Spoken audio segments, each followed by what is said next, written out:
자, 오늘 계속해서 이어지는 말씀입니다. 우리가 열왕기상을 어떻게 하면 좀 빠르게 진행하고 있습니다. 그래서 거의 매주 이제 한 장씩 이제 가다 보니까는 벌써 12장까지 왔는데, 자, 1절 잘못됐네요. 1절이 아니라 열왕기상 1장에서 11장입니다. 11장. 열왕기상 11장. 지난주까지 우리가 다 마쳤죠. 드디어 솔로몬이 죽었습니다.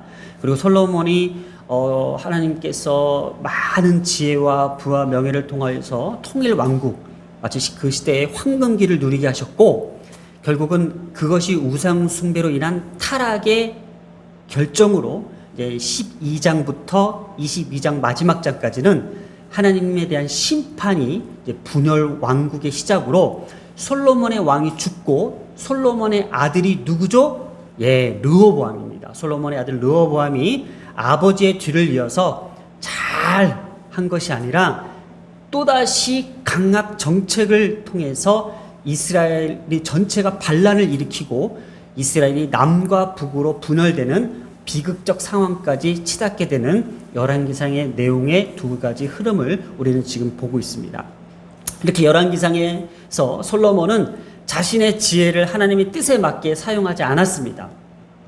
그래서 인간적인 판단에 근거하여 이방 여인과 정략 결혼 및 우상 숭배, 그리고 지나칠 정도의 부와 쾌락에만 도취되어 지속적인 죄의 실상을 지금 열왕기상은 계속 집중적으로 우리에게 경고하고 있다라는 거예요. 자, 그래서 오늘 12장부터 오늘 읽은 12장에 솔로몬의 아들 르호보암의 시작을 알립니다. 그래서 솔로몬은 이스라엘 역사상 가장 번성한 왕으로서 우리가 알고 있습니다.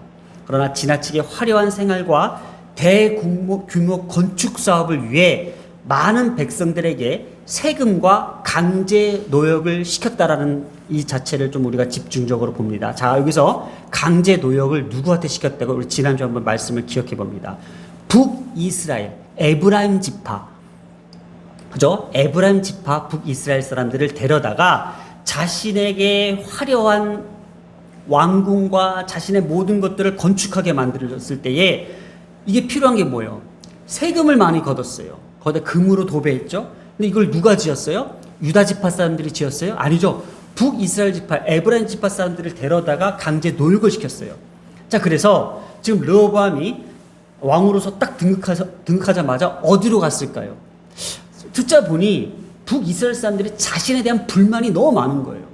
내가 이러다가 왕위를 똑바로 잘 집행하지 못하겠다. 국정을 잘 이끌지 못하겠다. 그래서 오늘 르호보암이 북이스라엘이 한 60km 정도 세겜으로 갑니다. 그래서 오늘 처음 시작이 어떻게 됐죠? 르호보암이 세겜으로 갔으니, 자, 예루살렘이 유다 지파에 있는 예루살렘에서 세겜까지의 거리가 한 60km 정도가 되는데, 자, 왕으로서 좀 약간 좀 이렇게 자세를 낮춘 것 같아요. 니네가 내려와가 아니라 자기가 직접 올라와서 세겜까지 가서 지금 백성들의 소리를 듣게 하려고 합니다. 그래서 어떤 소리를 듣냐면은 이런 소리를 듣습니다. 너희 아버지 솔로몬 때에 너희들 잘 먹고 잘 살려고 우리 지파 사람들 다 데려다가 큰 세금 걷어들여 노역시켰지. 이제는 우리의 멍에를 무겁게 하지 말아줘라고.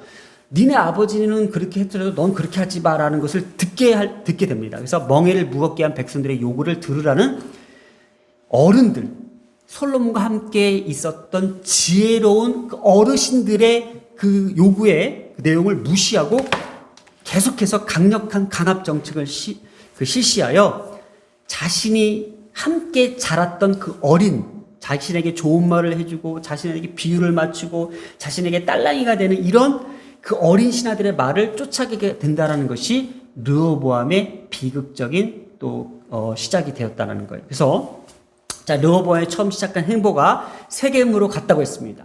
그래서 북부 지파들에게 자신이 왕으로서 인증받기 위해서 북이스라엘 중심지인 세겜까지 내려갔다는 사실, 그리고 이 르호보암이 민심이 불안한 상황을 거기에서 인지하게 됩니다. 자, 이렇게 해서 4절에 보면은 왕의 아버지가 우리의 멍에를 무겁게 했다고 합니다.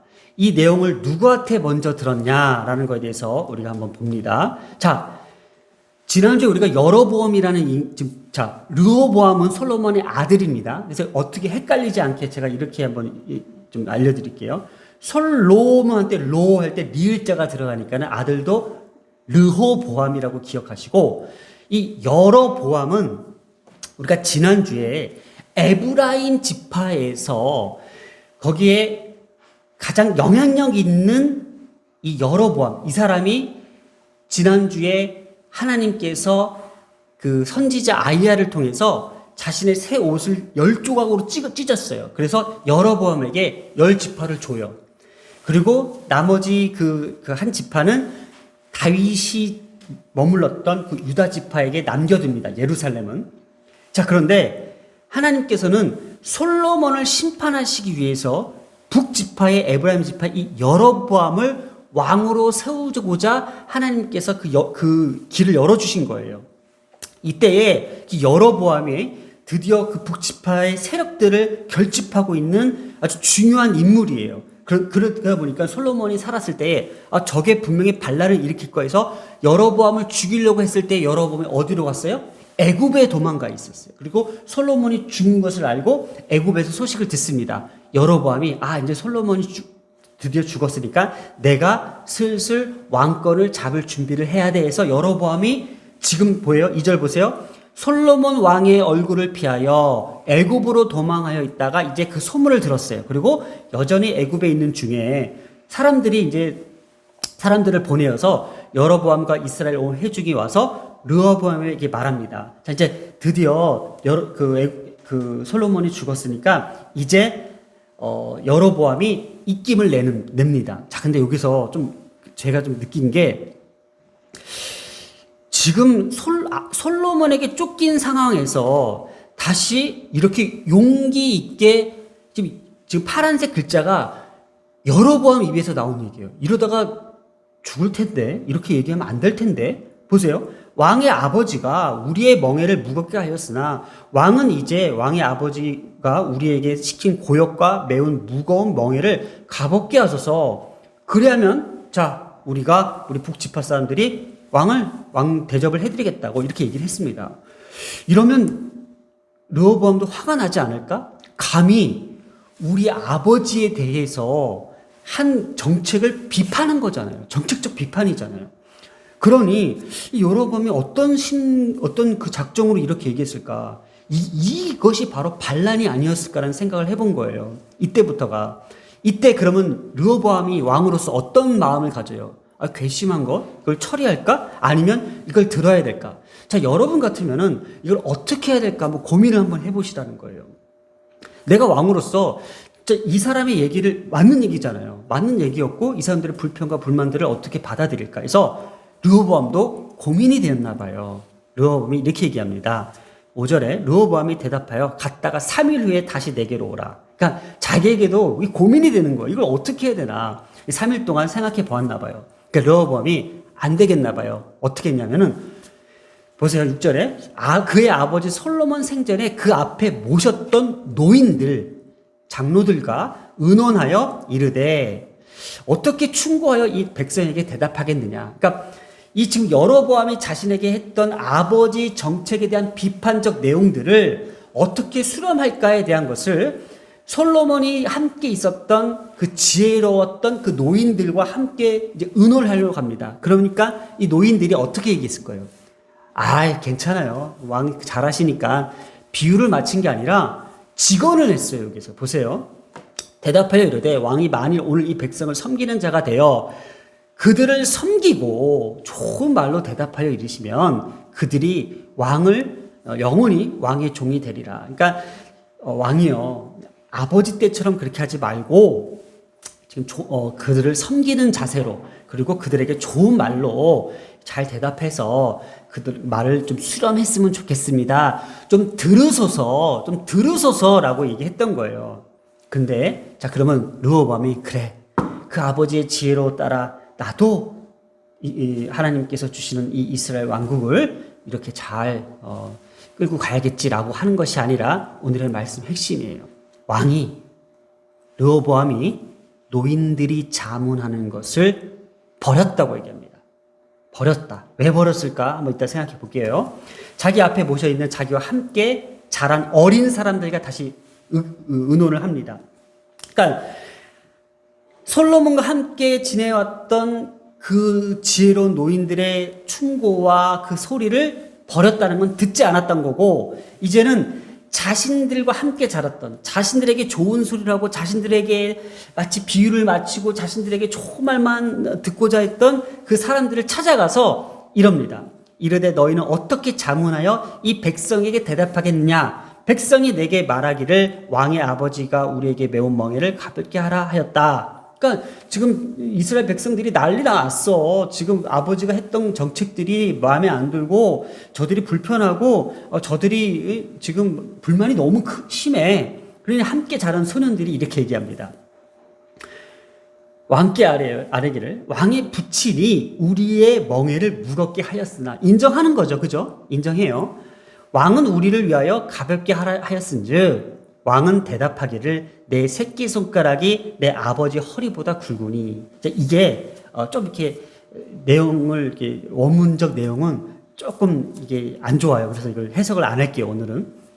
그래서 쉽게 말해서 아버지보다 내가 더 세, 이런 그런 의미예요. 내가 더 세. 자, 그래서 이 어린 놈들이 이렇게 어린 사람들이 이렇게 얘기를 한 거예요. 그러니까 솔로몬이 르호보암이 기분이 좋겠죠. 왜냐면 그래, 내가 더 세니까는 나는 내 식대로 갈 거야, 마이웨이 할 거야, 이런 것 같아요. 11절에 내 아버지가 너희에게 무거운 명예를 매게 하였으나 이제 나는 너희의 멍에를 더욱 무겁게 하라 할지라. 내 아버지는 채찍으로 너희를 징계했으나 나는 정갈 채찍으로 너희를 징계하리라. 그러니까 나 너희들 말 듣지 않을 거야. 난 내 식대로 할 거고, 더 세게, 더 강하게, 더 위협적으로 너희들을 난 다스릴 거야 라는 협박 아닌 협박으로 이제 이를 다 그르칩니다. 자, 지금 이스라엘의 최후가 바로 노인들의 자문을 버렸던 르호보암, 솔로몬의 아들 르호보암의 태도로 인하여 남과 북이 갈라지게 되는 시초가 됩니다. 그래서 열왕기상 후반부에 가면은 남과 북, 그러니까 남유다와 북이스라엘이 찢어지는 갈라지는 데에 가장 큰 핵심적 사건이 바로 오늘 읽었던 본문이었어요. 르호보암의 그 잘못된 판단, 순간적 그 판단의 그 문제점이 무엇일까라는 거예요. 어떻게 하면은 이렇게 아버지가 우리의 멍에를 무겁게 하였으나, 이 아버지 솔로몬의 정책과 그 리더십의 문제를 직접적으로 지적한 그 이유가 너무나도 참기 어려울 정도로 지나치게 가해지는 그 잔인한 억압과 그로 인한 분노가 백성들에게 있음에도 불구하고 이렇게 북이스라엘의 민심과 정책 방향에 합의점을 찾으려고 하지 않고 어린 그 장로들의 말을 듣지 않고 그 어린 그 소년들의 말을 왜 들었을까? 그래서 오늘 메시지를 이렇게 정리해 봅니다. 솔로몬의 아들 르호보암은요, 자기가 듣고 싶은 말만 들었던 거예요. 자기에게 필요했던 말들, 하나님께서 내게 주시는 경고 메시지가 아닌, 백성들을 통해서, 장로들을 통해서 듣고자 하는 그 말이 아닌 내 생각과 내 뜻에 맞는 것만 들으려고 했던 그것이 문제였다라는 거예요. 나를 위하는 그 말을 듣고자 하는 자세가 필요하다는 거예요. 우리가 잘 생각해 보면요, 열왕기상 3장 9절에 솔로몬이 하나님 일천문제를 통해서 하나님을 만났을 때에 하나님께서 솔로몬아, 내가 무엇을 구하느냐, 너가 뭘 원하느냐, 너가 구하는 걸 다 주겠다고 했을 때 솔로몬이 구했던 게 뭐냐면은 주여, 듣는 마음을 종에게 달라고 했다라는 거예요. 종에게 달라고. 그 듣는 마음이 뭐예요? 지혜예요. 비록 내게는 뼈아픈 말이고 내게 상처가 되고 또 내게는 너무나도 분노를 일으키게 하는 말일 수 있으나 이것이 나를 위한 말이고 또 내 삶을 어떻게 보면 변화시킬 수 있는 말이라면은 그 말을 들을 수 있는 지혜가 필요했다는 거예요. 제가 이 말을 이렇게 힘주어서 얘기를 하냐면요. 우리 한 주간 동안 있으면서 제가 좀 아이들을 좀 꾸짖었어요. 왜 꾸짖었는데, 참 잘하고 있어요. 잘하고 있는데, 왜 꾸짖었냐면은, 점점 아이들이 자기가 듣고 싶은 말, 자기 생각에 맞춰서 해주길 바라는데, 아직까지는 부모의 입장에서 이건 아니야, 이건 이렇게 해야 되는 그 선이 있어요, 선이. 근데 이제 아이들이 아니야, 나는 내가 듣고 싶은 말은 그게 아니야. 그러다 보니까는 우리의 자라나는 자녀들과 부모의 갈등이 생기기 시작하는 거예요. 그럼 정말 무엇이 필요할까? 오늘 잘 들어보세요. 르호보암이 그 지혜로운 어른들의 이야기를 버렸다고 그랬어요. 부모나 또 하나님의 말씀은 우리를 위하여 우리의 앞길을 비춰주는 그 등불과 같은 말씀인데 그걸 우리는 쉽게 버려버린다는 거예요. 그러니까 내가 듣고자 하는 말이 있어. 내가 듣고자 하는, 나를 기분 좋게 하는 말들, 나를 기쁘게 하는 말들, 내게 혹하게 하는 말들, 나를 아첨하는 말들, 그 말들이 나를 더 어떻게 해요? 더 수렁에 빠뜨릴 수 있다는 거예요. 그래서 이 말을 좀 오늘 기억했으면 좋겠어요. 내가 듣고자 하는 말이 아닌 나를 위한 그 말씀, 또 부모님의 어떤 조언들, 부모님의 그 등불과 같은 그 어떤 그 길을 우리가 잘 따를 필요가 있지 않나라는 거예요. 아직은. 그래서 내가 스스로 독립하고 스스로 뭔가 헤쳐나갈 수 있는 능력이 됐을 때는 어떤 경제적으로나 뭔가 자기가 갈 수 있는 것이 됐다면은 그때서야 이제 자기의 판단이 필요하고 자기 결정이 필요하지만은 아직까지는 내가 그 길이 결정해야 될 선에 있고 그 많은 길들 앞에서 조언을 듣고 그것을 따라야 될 이유 있다면은 이것은 우리가 오늘 이 말씀을 통해서 하나님께서 우리에게 주시는 거예요. 저도 마찬가지예요. 저도 이번 주에 아내와 이렇게 대화를 하다가 아내가 내가 듣고 싶은 말이 아닌 아내의 충고를 딱 들었을 때에 제 반응이 어땠을까요? 알아맞혀 보세요. 이 말씀 저한테 주시는 말씀이에요. 화를 버럭 냈습니다. 버럭. 그냥 어떻게 했냐면 집 나가버렸어요, 사실은. 집 나가다가 이렇게 방황하다가 여기서 머리 깎고 그렇게 된 거예요. 사실 그 앞에 스토리 더 있어요. 예. 추접한 내 모습을 보이고 싶지 않지만 지금 말씀을 드리면 저한테 무슨 얘기를 했어요. 딱 브레이크를 걸었는데 제가 그래도 내가 나이도 많고, 오빠인데, 나한테 뭐라고 해? 하면서 이제 버럭 했습니다, 제가. 왜 그랬을까요? 내가 듣고 싶은 말이 아니었던 거예요. 내가 원했던 대답이 아니었던 거예요. 이게 인간이에요. 이게 우리의 모습이에요. 그러나 하나님은 이 말씀을 통해서, 아니야. 그 말도 버리지 마. 그 말도 우리가 들어야 돼. 마찬가지예요. 가정 안에서 부모의 말이든 또 자식의 말이든 또 아니면 부부 간의 말이든 서로 들어야 될 말이 있어요. 근데 서로 부부끼리도 내가 듣고 싶은 말만 듣고 살고 싶잖아요. 나한테 좋은 말만, 멋있어, 너무 훌륭해, 존경해, 이런 말만 듣고 싶잖아요. 근데 당신 맨날 왜 그래? 오늘 아침에도 한 소리 듣고 왔어요. 당신 아버지랑 똑같아 이러고 있더라고요. 쓰레기 버리고 있는데 제발 좀 버려. 그거 바로 1시간 반 전에 듣고 왔어요. 그래도 제가 이 말씀 때문에 어떻게 했는지 알아요? 버릴게 하고 버렸어요. 왜냐, 이 말씀을 전해야 되니까. 속으로는, 진짜 말 좀 똑바로 하지 마. 사람은요, 듣고 싶은 말이 있어요. 좀 좋게 얘기해주지.